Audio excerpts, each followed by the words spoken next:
व्यवस्था विवरण 5 अध्याय। हम परमेश्वर के पवित्र वचन से नैतिक आज्ञाओं को सीख रहे हैं। तो ये जो 6 आज्ञाएं हैं दूसरी पट्टिका पर, ये मनुष्य के जीवन की नैतिक आज्ञाएं हैं। तो सबसे पहली आज्ञा हमने देखी थी कि तू अपने माँ बाप का आदर कर, इसमें आशीष है, इसमें तेरी भलाई है, तेरा भला होगा, परमेश्वर इससे प्रसन्न होता है। और दूसरी परमेश्वर ने जो आज्ञा दिया था वो ये थी कि तू हत्या नहीं करना, खून नहीं करना, क्योंकि इंसान को परमेश्वर ने अपने स्वरूप में, अपनी समानता में सिरजा है। इस करके क्या नहीं करना, हत्या नहीं करना। हमने पिछले दिनों वो सीखा था। फिर हमने उसके बाद सीखा तो व्यभिचार नहीं करना। आज हम परमेश्वर के पवित्र वचन से जो सीखेंगे 19 आयत में है। 19 आयत में लिखा है तू चोरी न कर। इससे पहले करते थे। आपको मालूम है चोर कौन है? शैतान का स्वभाव है चुराना, चोरी करना। हमारे मन में से वचन भी चुरा लेता है। हमारा पैसा नहीं चुराता, लेकिन क्या चुरा लेता है। इसलिए प्रभु ने कहा चोर और किसी काम से नहीं आता,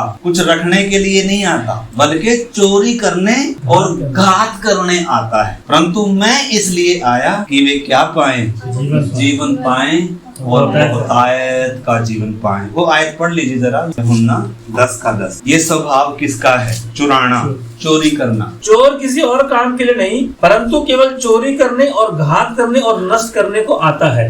मैं इसलिए आया कि वे जीवन पाएं और बहुतायत से पाएं। आमीन। तो चोर किस लिए आता है? चोरी करने। आपको मालूम है सबसे पहले हम शैतान की चोरी जो देखते हैं, अदेन की वाटिका में इंसान और परमेश्वर का क्या था? एक बहुत मीठा मित्रता का संबंध था। उस समय पाप नहीं था, उस समय मौत नहीं थी, उस समय बीमारी नहीं थी, इंसान निराश नहीं था, दुखी नहीं था। बहुत अच्छा क्या था? इंसान का एक जीवन था, निष्कलंक था। परमेश्वर उसके साथ हर दिन वाटिका में चलता है। लेकिन शैतान चुपके से आया और उसने क्या कर लिया? इंसान को न केवल अनाज्ञाकारी बनाकर पाप में गिरा दिया, न केवल परमेश्वर से उसका संबंध तोड़ दिया, बल्कि इंसान को परमेश्वर से क्या कर लिया? वास्तव में किडनैप कर लिया, चुरा लिया, अपने वश में कर लिया। आज इंसान की दशा क्या है? इंसान के वश में है। और किया क्या? उसने आंखों को भी अंधा किया है। परमेश्वर का वचन जब आप पढ़ोगे लिखा है उन अविश्वासियों की बुद्धि को इस संसार के ईश्वर ने क्या कर दिया? अंधा कर दिया। क्यों? ताकि मसीह जो परमेश्वर का प्रतिरूप है, जो सच्चाई है, उसके तेजों में सुसमाचार का प्रकाश उनके ऊपर ना चमके और उनके ऊपर सब कुछ चमक जाए। वो दुनिया में तरक्की करे, सब कुछ हासिल कर ले। मेरे सामने दंडवत करेंगे तो मैं उनको दुनिया का राजा बना दूंगा, मैं उनको सब कुछ दे दूंगा, लेकिन वो कभी नहीं चाहेगा कि उनके ऊपर मसीह के तेजों में सुसमाचार का प्रकाश चमक जाए। क्योंकि जिस दिन चमक जाएगा उस दिन किसके साथ? उसका उनके ऊपर से अधिकार क्या हो जाएगा? खत्म हो जाएगा। क्योंकि चोर है वो, उसने चुराया हुआ है। अगर हम में से आज कोई सुबह के समय ऐसा है तो आज पुकारे। शैतान ने अगर किसी उसमें चुरा कर रखा हुआ है, हमने कहीं किडनैप करके रखा हुआ है, कहीं लोकम में बंद करके रखा हुआ, कोई बेड़ी डाल के रखी हुई है, किसी भी चीज की कोई बेड़ी डाल के रखी हुई है, तो एक पुकार काफी है। परंतु हमें अपनी दशा मालूम कि मुझे किसी ने क्या किया हुआ है, किडनैप किए हुए हैं कि नहीं।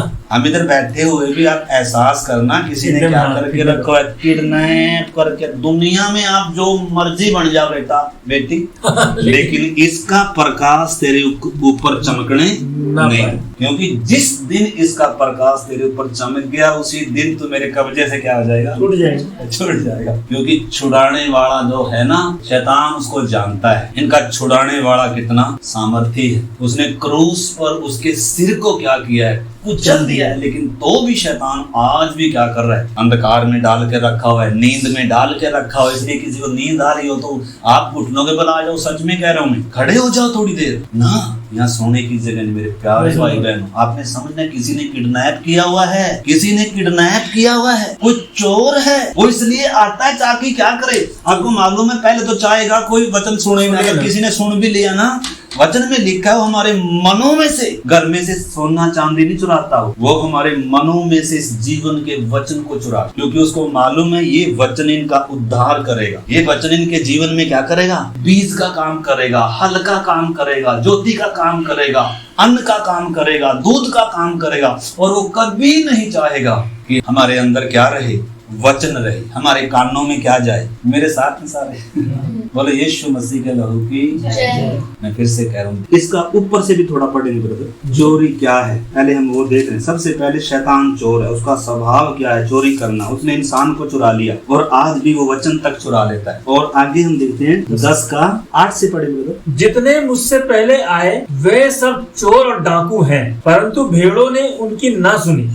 द्वार मैं हूँ, यदि कोई मेरे द्वारा भीतर प्रवेश करे तो उद्धार पाएगा। अब दूसरी बात लिखा है, जितने मुझसे पहले आए वे भी सब क्या हैं? चोर। बोलो यीशु मसीह के लहू की जय। एक ही है जो चोर नहीं है। लिखा जितने मुझसे पहले आए वे सब क्या हैं? हमारे मेरे और आपके जीवन में जितने भी पहले आए थे ना, सब चोर और डाकू ही थे। मेरी बात समझ रहे कि नहीं? किसी ने उसमें से उस किताब में से कुछ चुरा लिया, किसी ने बाइबल में से कुछ चुरा लिया, किसी ने उसमें चुरा लिया। एक अच्छा ज्ञान गुरु बनकर और हमें इतना भरमाया, इतना बहकाया, तेरा उद्धार हो जाएगा, तुझे आशीष मिल जाएगी, तेरा परमेश्वर से मेल हो जाएगा। इधर वचन साफ कहता है, जितने मुझसे पहले तुम्हारे जीवन में आए हैं ना, सब क्या ही थे वो। लेकिन मैं इसलिए आया हूँ, कुछ चुराने के लिए नहीं आया प्रभु, कुछ लूटने के लिए नहीं आया प्रभु। उसको हमारा कुछ नहीं चाहिए, उसको हम चाहिए। परमेश्वर को परमेश्वर का क्या चाहिए? इंसान को परमेश्वर ने अपने लिए सिरजा है। भाई इंसान आज क्या कर रहा है? प्रभु मैं तो तुझसे दूर रहूंगा, मैं तुझे ये दे देता हूँ, मैं तुझे ये दे देता हूँ। परमेश्वर उससे प्रसन्न नहीं होता। परमेश्वर को हम चाहिए, हमारा दिल चाहिए, हमारे अंदर वास करना चाहता है, वो हमें जीवन देना चाहता है, और बहुतायत का जीवन, थोड़ा जीवन नहीं। तो हमने समझना लिखा, जितने मुझसे पहले आए सब वो क्या थे? चोर और डाकू। आज कितने लोग इन्हीं डाकुओं के, इन्हीं के बस में है। हर रोज कुछ न कुछ मांगते हैं, वो हर रोज क्या करते हैं अपने समझना। लेकिन इंसान को क्या किया जाए, समझ क्या नहीं करती इंसान की। काम ना करने के कारण बेचारे को मालूम ही नहीं है, जिसको मैं अपना परमेश्वर मानकर चल रहा है, जिसको मैं सही मानकर चल रहा है, जिसको मैं वो मानकर चल रहा हूँ, यही मार्ग है, यही सच्चाई है, यही उद्धार करता है, यही संत जी है, यही है। लेकिन जिस दिन इस चीज का उनको आभास होगा, उसी दिन क्या करेंगे? उसी दिन उनके कब्जे से क्या हो जाएगा? छूट जाएंगे, आंख खुल जाएगी, समझ खुल जाए। तो कोई कितने लोग हैं, कोई है तो नहीं इधर जिसको उसने चुरा कर रखा है? कितने लोग हैं इधर बैठ? ब्रदर आपको किडनैप तो नहीं किया हो?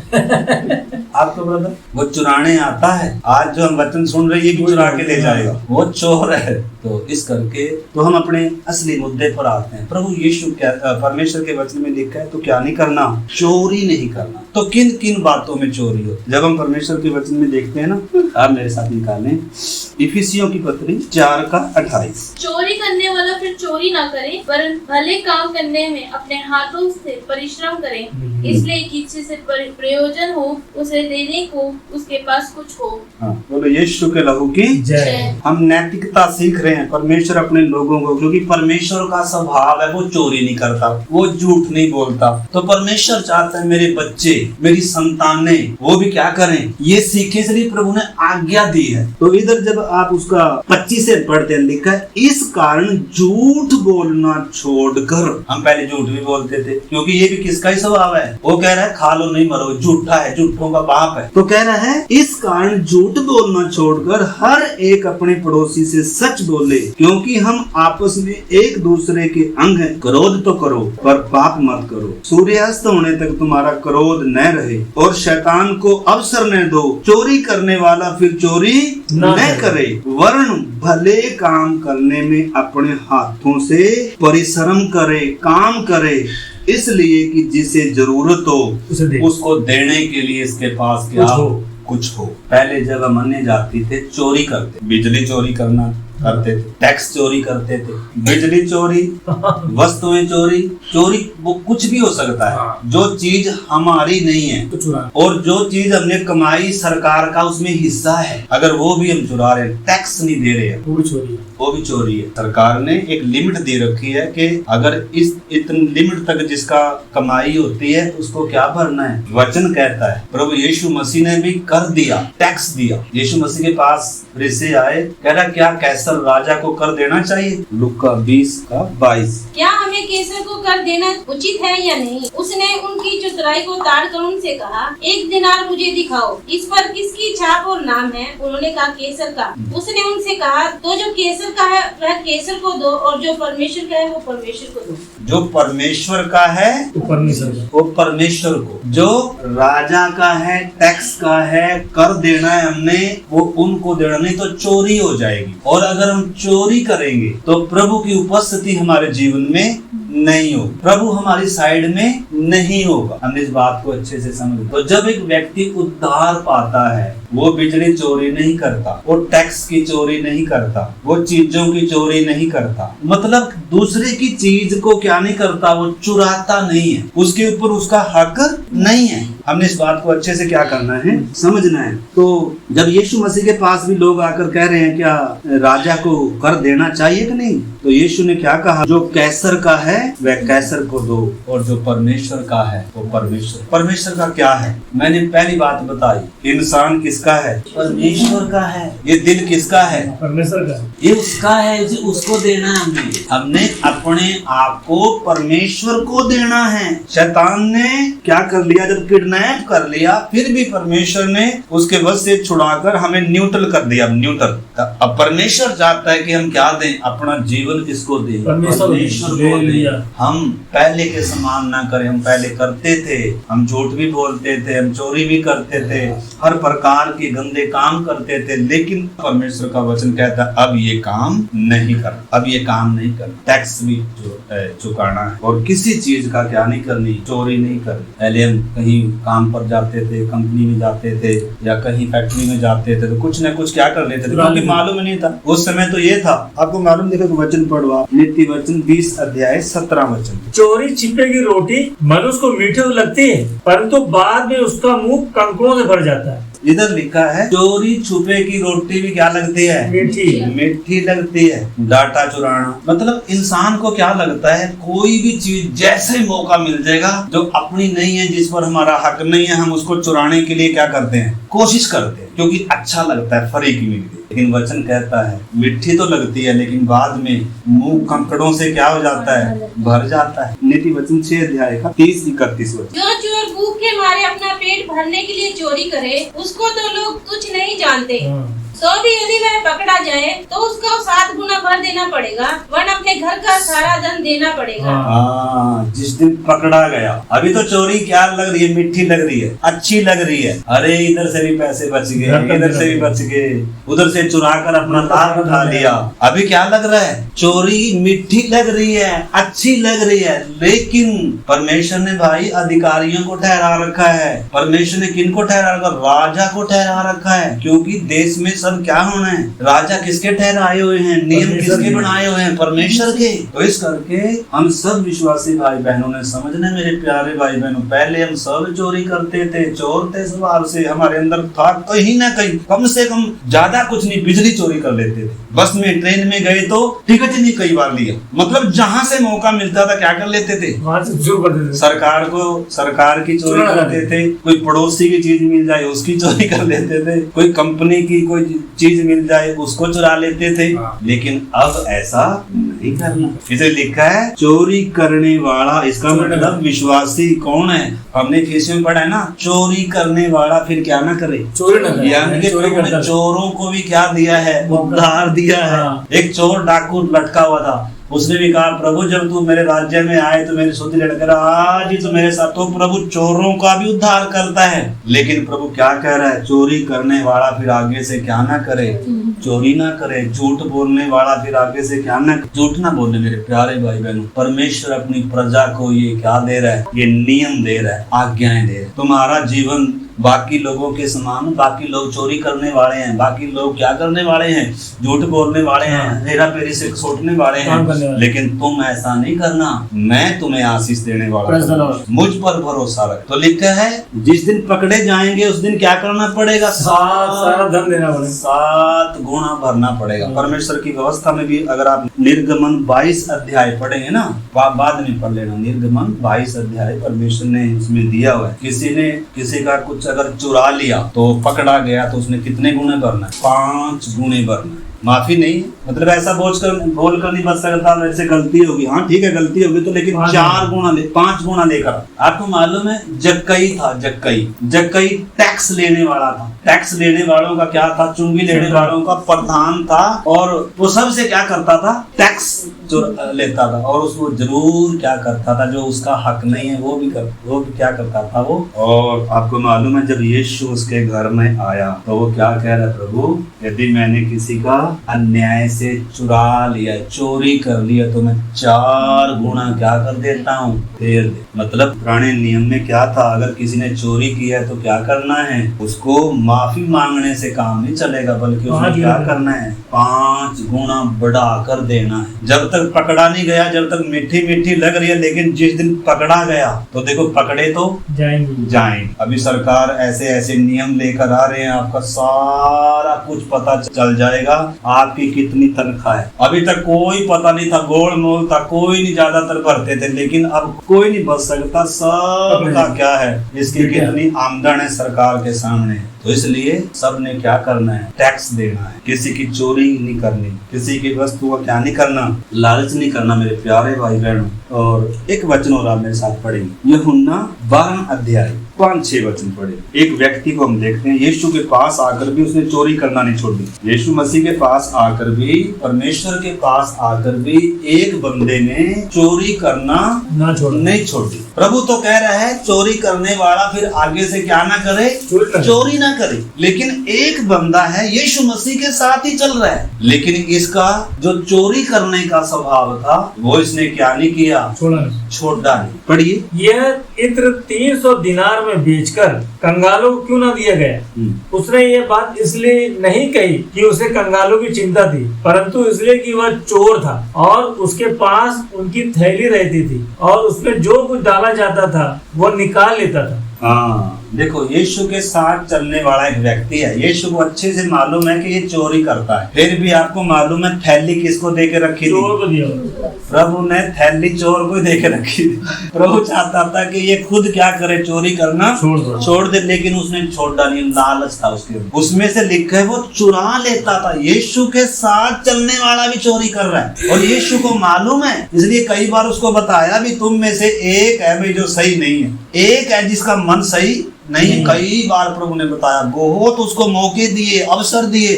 प्रभु हमें बहुत बार अवसर देता, नाम नहीं लेकर बताता महेंद्र तूने चोरी करी। उसको तो मालूम है नाम ले सकता है इसी समय मेरा, लेकिन मौका दे रहे हैं ताकि हम क्या करें? चोरी ना करें। चोरी ना करें मेरे प्यारे भाई। चोरी करना शैतान का काम, परमेश्वर की संतान का काम नहीं है चोरी करना। परमेश्वर की संतान का काम है मेहनत करना, मेहनत करके खाना, खून पसीने से खाना, हराम की नहीं खानी, चुरा के नहीं खानी, खाली बैठकर नहीं खानी। कोई काम भी ऐसा नहीं करना कि क्या हो जिसमें चोरी हो। तो इस करके हमने जो नैतिक आज्ञाओं के बारे में हम सीख रहे हैं, तो इधर यहूदा का आखिर में रिजल्ट क्या हुआ? जब इधर मरियम यीशु मसीह के पांव पर उसने अपने 300 दिनार का बहुमूल्य इत्र उंडेल दिया, लेकिन ये कह रहा है 300 दिनार का इत्र तो बर्बाद कर दिया, कंगालों को क्यों नहीं बेचकर इनको दिया गया? वास्तव में इसको कंगालों की चिंता नहीं, इसको अपनी चिंता थी, मेरी थैली में क्यों नहीं आ गया? 300 दिनार मेरी थैली में क्यों नहीं आ गई?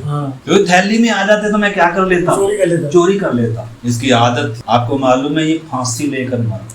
और लालच इतना बढ़ता गया, यीशु मसीह को भी बेच दिया। यीशु को भी बेच दिया इसने। इसलिए लिखा है लालच क्या है? बहुत बुरी बला। लालच के कारण इंसान चोरी करता है। तो मेरे प्यारे भाई बहनों, हमें समझना है, यीशु मसीह के पास जब हम आए हैं, अगर अभी तक हम पकड़े नहीं गए तो एक दिन जरूर पकड़े जाएंगे। इसलिए क्या करना है? प्रभु हमें क्षमा करो, आगे से मैं क्या नहीं करूंगा? मैं प्रभु चोरी नहीं करूँ, टैक्स चोरी नहीं करूंगा, बिजली चोरी नहीं करूंगा, डाटा चोरी नहीं करूंगा, किसी की दुकान से कुछ चोरी नहीं करूंगा। मैं क्या करूंगा? मेहनत करूंगा, अपने हाथों से क्या करूंगा? देखो आप पढ़ो, आप रोमियो की पत्री 13 अध्याय 6 से पढ़ो। रोमियो की पत्री 13 का 6 से। इसलिए कर भी दो, क्योंकि शासन करने वाले परमेश्वर के सेवक हैं और सदा इसी काम में लगे रहते हैं, इसीलिए हर एक का हक चुकाया करो। आमीन। क्या लिखा है? अगर आप 13 का ऊपर से पढ़ेंगे तो उसमें राज्य के प्रति कर्तव्य है।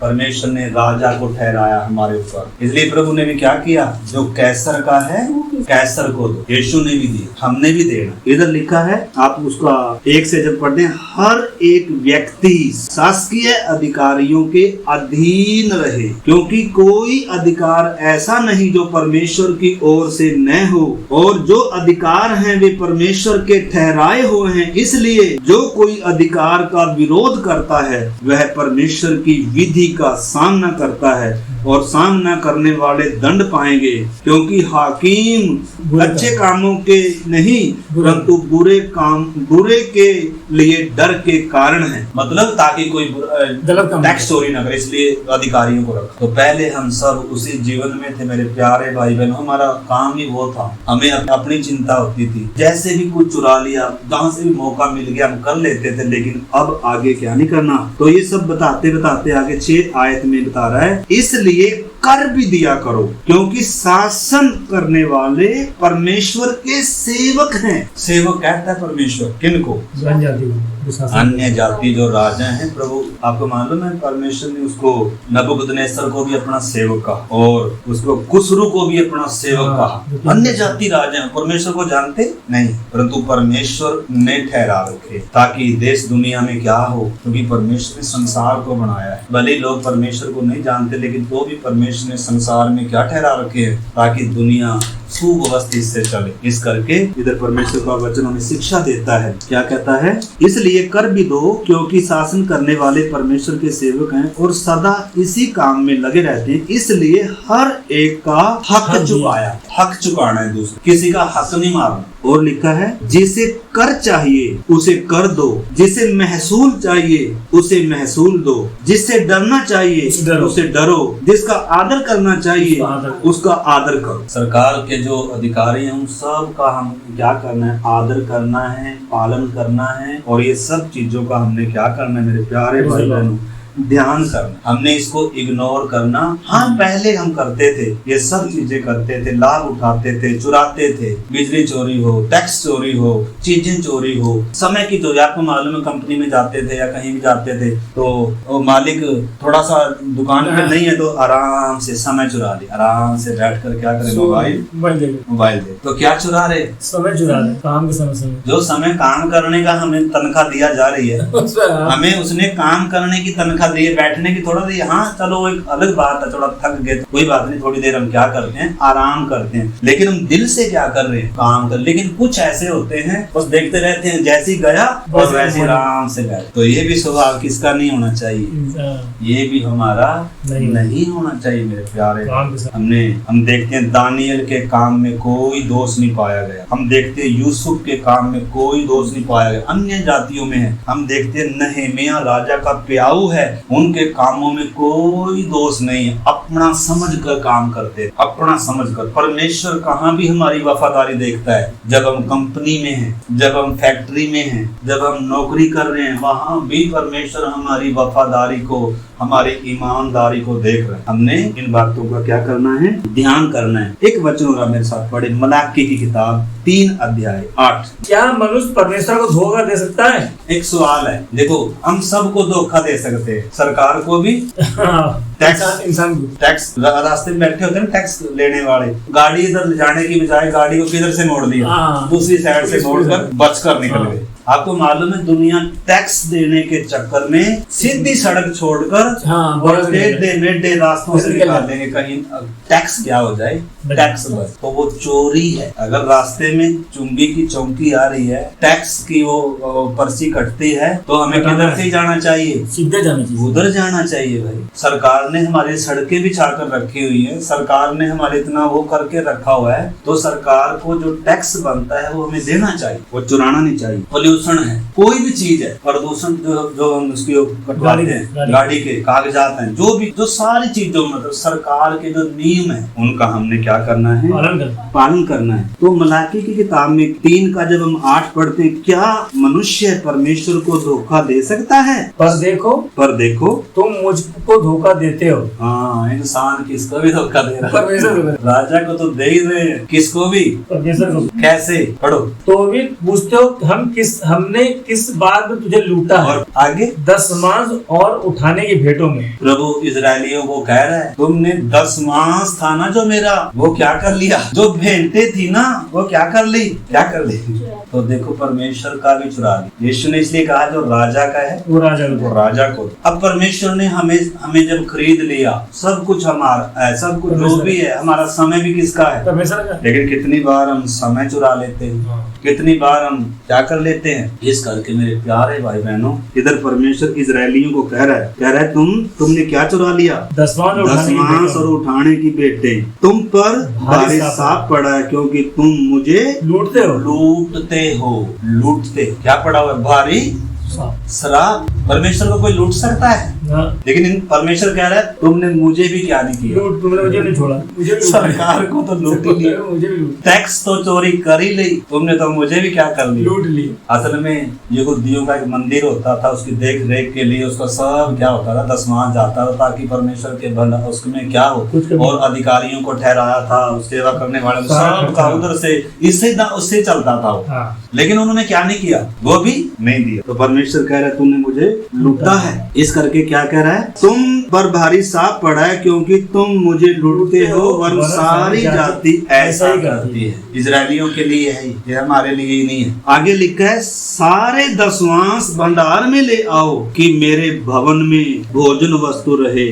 और सेनाओं का यहोवा यह कहता है कि ऐसे करके मुझे परखो कि मैं आकाश के झरोखे तुम्हारे लिए खोल कर तुम्हारे ऊपर अपरंपार आशीष की वर्षा करता हूँ कि नहीं। परमेश्वर हमारे में थोड़े में बरकत देने वाला परमेश्वर। एक लड़के ने अपनी रोटी दे दी और आपको मालूम है प्रभु ने उस पर आशीष मांगकर सबका पेट भर गया। किधर से आई?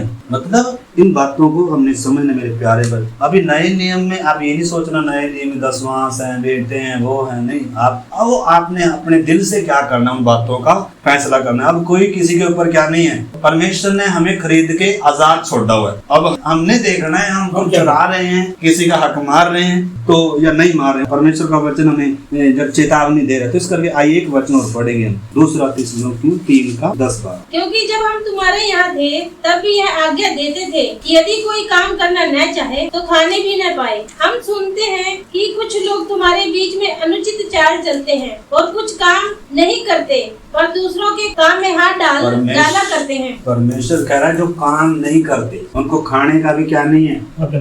क्या नहीं है बताओ? जो काम नहीं करते उनको खाने का कोई हक नहीं है। चोरी से धोखे से खाने का कोई हक नहीं। काम कर कर खाना है, मेहनत कर कर खाना है, चुरा कर नहीं खाना। तो ये परमेश्वर का पवित्र वचन मेरे प्यारे भाई बहनों हमें क्या दे रहा है? शिक्षा दे रहा है। जल्दी से आपको आगे लेकर प्रार्थना की तरफ लेके चलेंगे। एक आयत मेरे साथ आप निकालिए, याकूब 5:1 से पढ़े। ए धनवानों सुन तो लो, अपने आने वाले क्लेश पर चिल्ला चिल्ला करो। तुम्हारा धन बिगड़ गया है और तुम्हारे वस्त्रों को कीड़े खा गए हैं। तुम्हारे सोने चांदी में काई लग गई है, वह काई तुम पर गवाही देगी और आग के समान तुम्हारा मांस खा जाएगी। तुमने अंतिम युग में धन बटोरा है। देखो जिन मजदूरों ने तुम्हारे खेत काटे और उनकी वह मजदूरी जो तुमने धोखा देकर रख ली है चिल्ला रही है और लवने वालों की दुहाई सेनाओं के प्रभु के कानों तक पहुंच गई है। तुम पृथ्वी पर भोग विलास में लगे रहे और बड़ा ही सुख भोगा। तुमने इस वर्त के दिन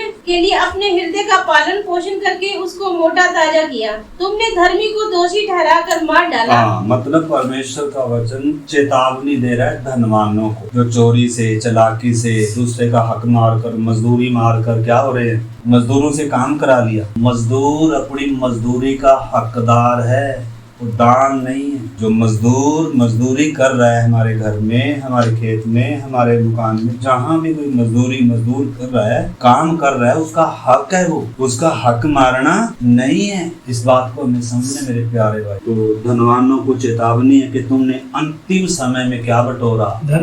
आपको मालूम है गेहजी को एलिशा ने कहा क्या ये समय सोना चांदी इकट्ठा करने का है? क्या ये समय धन बटोरने का है? हमने पहचानना हम किस समय में आए हैं मेरे प्यारे भाई बहन। लिखा जो धनी होना चाहता है, जो धनी होना चाहता है वो अपने आप को बहुत हानिकारक उनमें फंसा लेता है और बहुतों का विश्वास रूपी जहाज क्या हो गया डूब। इसलिए वचन कहता है ऐसी चीज से क्या करना है? भागना है। परमेश्वर का पवित्र वचन जो आज मेरे प्यारे भाई बहनों ने सीखा है, हमने क्या नहीं करना, चोरी नहीं करना। जिसका हक है हमने उसका हक देना। कूड़े वाले आते हैं पर्ची काटने के लिए, पर्ची देनी। सफाई कर्मचारी है, कुछ मांगते हैं, उनका थोड़ा बहुत हक है, झाड़ू झूड़ लगाते हैं, तो उनको भी क्या करना है, भले सरकार से भी दे रहे हैं। तो मतलब हमें परमेश्वर कहता है तुम जैसा तुम्हारा स्वर्गीय पिता दयालु है, तुम भी क्या बनो, दयालु बनो। जैसे मसीह यीशु का स्वभाव था तुम्हारा भी स्वभाव हो, कपट रहित हो। तो हमें पहले हम ये सब करते थे मेरे प्यारे भाई बहनों, हम सब करने वाले थे। इधर से मिला तो उधर से ले लिया, इधर से मिला, लेकिन अब क्या नहीं करना हमने।